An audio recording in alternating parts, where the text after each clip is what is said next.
Amigos de Venezuela, siempre Venezuela. En este segmento tenemos como invitado especial al economista Dilio Hernández, director del CIAP de la Universidad Central de Venezuela. Él se encuentra actualmente en España y ha tenido a bien pues esta entrevista porque nos interesa conversar con él un tema que él conoce al dedillo y lo maneja muy bien, es el tema de las relaciones económicas binacionales colombo-venezolanas, pero desde la perspectiva de esta reunión entre Nicolás Maduro y Gustavo Petro, quisiéramos conocer cuáles son sus impresiones de lo que primero se ha dicho, la posibilidad de que Venezuela sea. Muy buenas tardes, Dilio, ¿cómo estás? Sí, agradecido, Alan. ¿Cómo están por allá por Cúcuta? Todo bien por acá. Agradecido por el contacto. Con gusto, pues hablamos sobre esa reunión entre Petro y Maduro. Una reunión que pues no tiene nada de novedosa porque ya era como anunciada hace mucho tiempo. Era antes incluso de las elecciones ya se había anunciado que el presidente electo colombiano pues tenía intención de acercarse al gobierno venezolano, y de tal manera que lo que hizo fue efectiva esa promesa quizás que había hecho, ¿no? Así que para nosotros pues no ha sido nada extraño, y más bien se había tardado quizás, ¿no? Yo creo que este encuentro fue como pospuesto. El 27 tenían previsto encontrarse los dos presidentes, pero bueno, por alguna razón no fue así, y esta vez pues nuevamente Petro toma la iniciativa. Yo sostengo que, por supuesto, hay un enorme interés de parte de Colombia de restablecer las relaciones con Venezuela, interés que tiene muchísimo que ver con la parte económica, ¿no? Si a mí me pusieran en la balanza entre lo económico y lo político, yo diría que allí está prevaleciendo el interés político, y Petro como economista pues tiene una visión pues bien amplia sobre esa relación, y entiende que Venezuela es un actor importante en este reacomodo que se está presentando en América Latina, en la cual él pues juega un papel bien importante, ¿no? El acercamiento Dilio, tiene que ver no solamente con las relaciones económicas entre Venezuela y Colombia, sino que tiene que ver incluso con lo que ocurre a nivel de la zona del Pacto Andino, ¿no? Entonces, se conjugan varios intereses. Dilio, hay específicamente en relación a este anuncio sobre una posible reincorporación de Venezuela a la Comunidad Andina de Naciones, ¿qué impacto tendría esto realmente en la economía de Venezuela y obviamente en la economía de la Comunidad Andina? Bueno, yo creo que los grandes perdedores en la salida de Venezuela de la Comunidad Andina fuimos precisamente los venezolanos. Yo creo que fue lamentable ese abandono en un momento en que el pacto subregional había retomado un nivel de crecimiento importante, había un flujo comercial muy importante en la zona intraandina, y cuando abandonamos ese espacio, pues evidentemente le dimos espacio a otros países. Y creo que incluso Colombia fue uno de los primeros beneficiados en la salida de Venezuela en relación al comercio con otras partes, con otros países de la CAN. De tal manera que volver a la CAN es casi también una posición natural de Venezuela. Nosotros hemos sido siempre propulsores de ese proyecto de integración, y durante años le dimos mucho calor y mucha importancia, y mucho de nuestro potencial económico pues era visto con buenos ojos por toda la comunidad andina, y eso pues, sigue siendo pues una realidad, ¿no? Aun cuando tengamos las dificultades que tenemos hoy en día, pero Venezuela sigue siendo un país con grandes potencialidades desde el punto de vista energético, desde el punto de vista minero, y eso pues evidentemente es un factor que pesa mucho en estas relaciones bilaterales. De tal manera que volver a la CAN es casi como un requisito para poder superar algunas de las dificultades que tiene la política exterior venezolana. Y creo que también en esto hay que reconocer, quizás el presidente Petro está jugando un papel muy importante, porque le está abriendo al gobierno de Maduro, que como tú sabes, estaba rodeado de sanciones y de la misma área andina tenía dificultades para acceder por la política que lleva el gobierno de Venezuela. De tal manera que la ayudita que le está prestando Petro, pues sin duda alguna, le está permitiendo no solamente volver a la comunidad andina, sino que le está abriendo un espacio importante en la política internacional, y eso creo yo que se está valorando en este acercamiento. Yo creo que Venezuela tiene un interés político muy, pero muy importante, dada la asfixia que tiene la economía venezolana en relación a la economía internacional, a la fuente de financiamiento internacional, que por supuesto, de reingresar al Pacto Andino sería un avance muy importante para ese sector económico que siempre requiere de esas conexiones con el resto de países del área andina, ¿no? Y el acercamiento, por supuesto, a la economía europea y a la economía norteamericana, ¿no? Dilio, pero yo recuerdo muy bien que cuando nos fuimos de la Comunidad Andina de Naciones, Venezuela era el motor de esa comunidad andina. Ahora Así es. regresamos como el socio minoritario. Nuestro PIB apenas compite con el de Bolivia para poner un marco de relación. ¿Cuáles serían estas condiciones actuales de Venezuela en ese reingreso? ¿Estaría nuestra economía en capacidad de poder ofertar bienes y productos que pudieran ser competitivos en los mercados internacionales, en este mercado andino? No, tienes razón cuando dices que cuando nosotros nos salimos del Pacto Andino era una economía, casi la primera economía de América Latina, era Venezuela, y con enormes posibilidades de desarrollo. Incluso en ese momento, pensar en 3 millones de barriles de exportación era casi una realidad, ¿no? Reingresar produciendo menos de 1 millón de barriles, con una infraestructura industrial deteriorada, con una infraestructura primaria también muy debilitada, y por supuesto con un cercenamiento del crédito internacional, pues evidentemente estás entrando en desventaja. Pero, Alan, lo que no se puede olvidar es que las potencialidades naturales de Venezuela siguen estando allí, que no las hayamos sabido gerenciar, que no haya habido una política económica bien direccionada en los últimos años y bien dirigida. Eso no implica que esos recursos naturales no puedan ser otra vez colocados al servicio primero de la economía nacional y segundo de los vecinos con los cuales hemos tenido relaciones históricas, ¿no?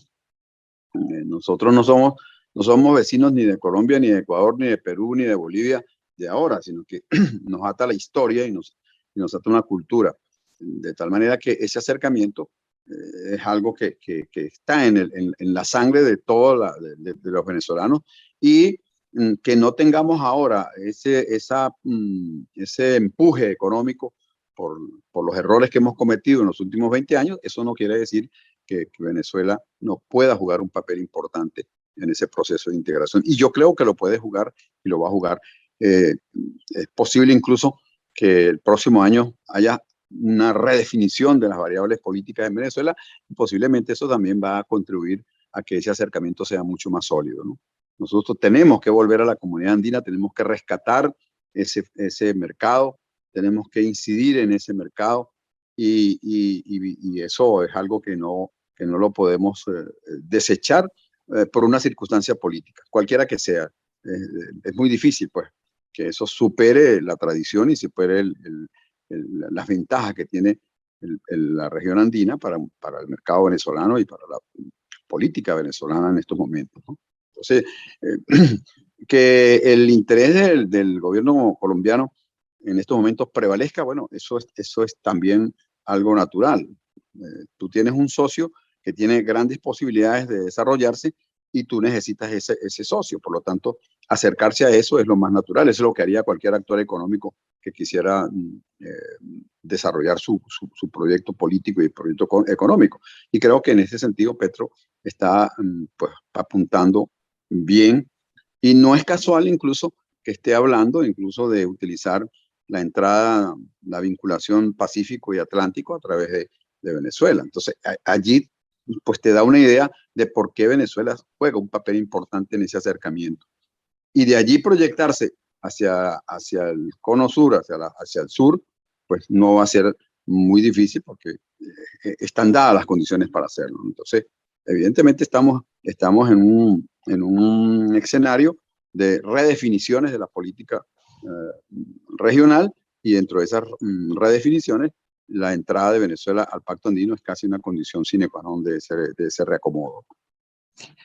Dilio, hay una cosa, hay muchas cosas que quedaron en el tintero pendientes después que Venezuela, en el momento en que Venezuela y Colombia perdieron esa línea diplomática, y fueron cosas como el proyecto de conectividad entre el oriente colombiano y el puerto de La Ceiba, por poner un ejemplo.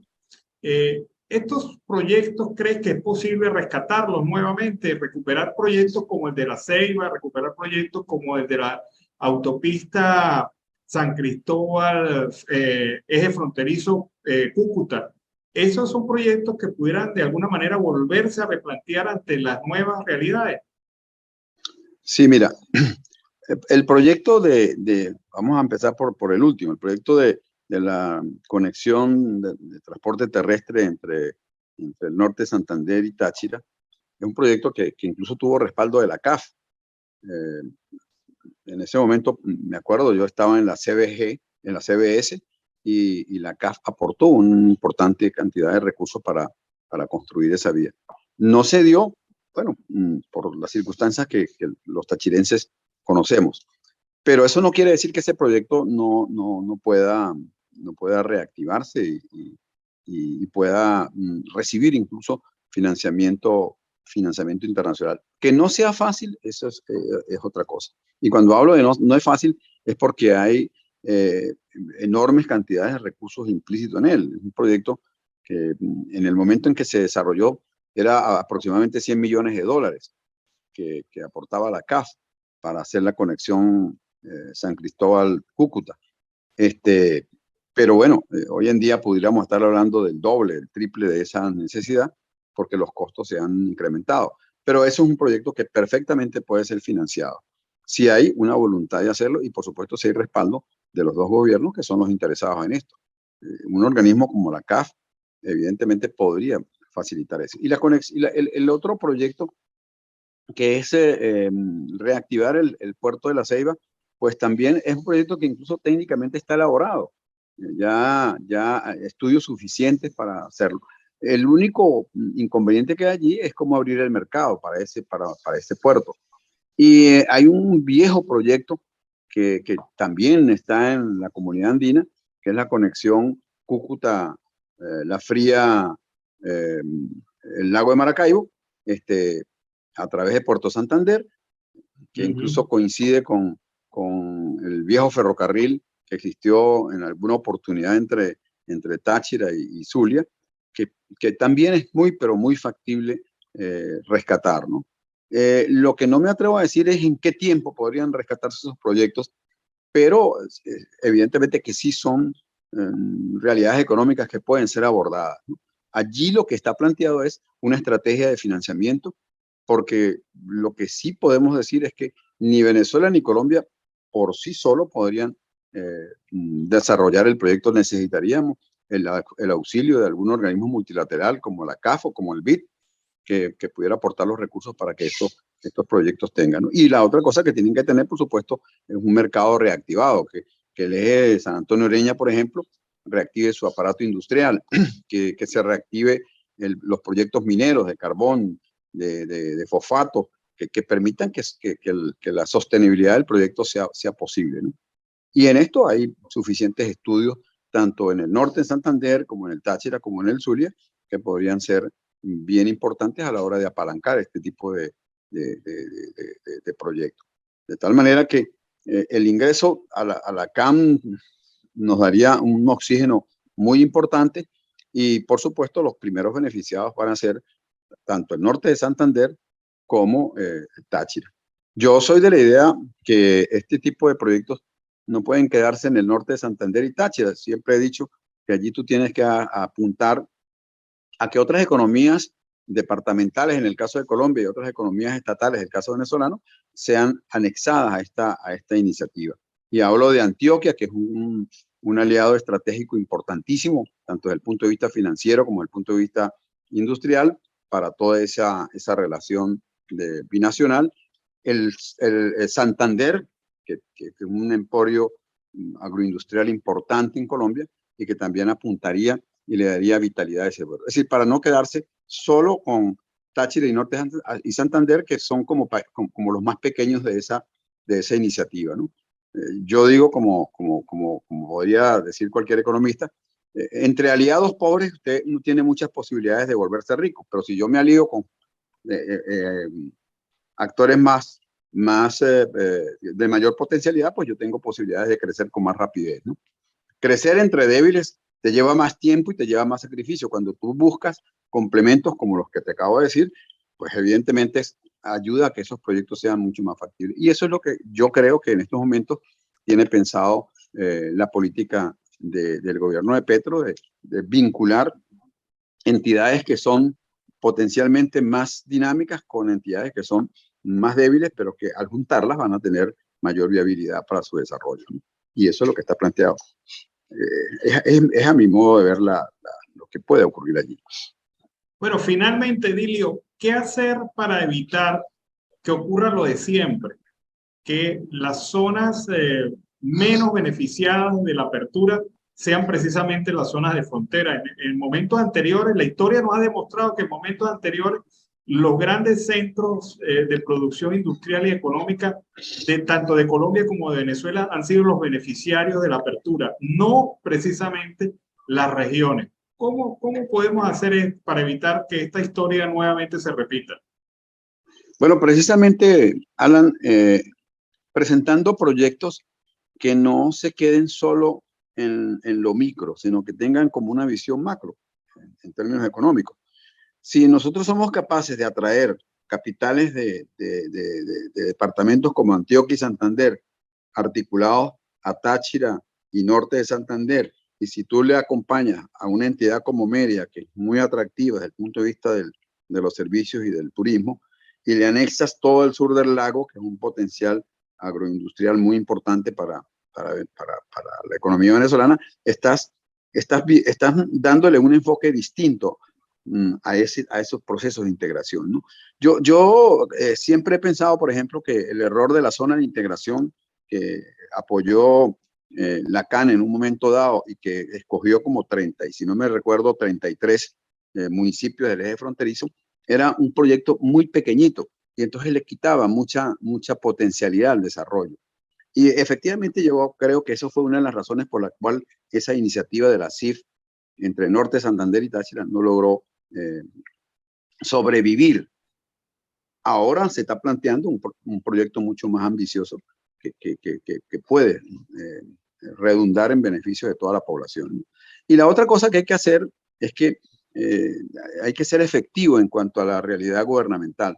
Yo creo que el discurso político no puede quedarse solo en la promesa de abrir la frontera, de todo está bien, de que lo vamos a arreglar, sino que hay que tomar medidas muy, pero muy serias para que esto sea así. Lo primero que hay que hacer es desmontar esa estructura eh, paralela que se ha construido en los últimos 7, 8 años de dificultades en las relaciones bilaterales y hacer bueno, que se vuelvan por los caminos normales, que se eliminen esas alcabalas irregulares, que no exista control sobre el contrabando, que le hace un daño terrible, el narcotráfico, la delincuencia organizada, todas estas cosas de la economía paralela o de la economía oscura, de la economía negra, tienen que ser desmontadas y para eso hay que tener voluntad política de parte de los dos gobiernos. Yo oí a Petro en el discurso que hizo en la Universidad Francisco de Paula Santander, que él decía que en lo que había habido de espacio de tiempo de la apertura, apenas si se habían circulado 60 gandolas y se habían movilizado 2 millones, que son cantidades realmente pírricas si tú las comparas con los 7.200 millones de dólares que circulaban en el año 2008. Y Claro. cuando tú dices, si en 2 meses circularon 60 gandolas y tú piensas que en el año 2008 por esa misma vía circularon 225.000 vehículos de transporte, pues estás diciendo, oye, allí las cosas no están bien, aquí hay algo que tiene que corregirse.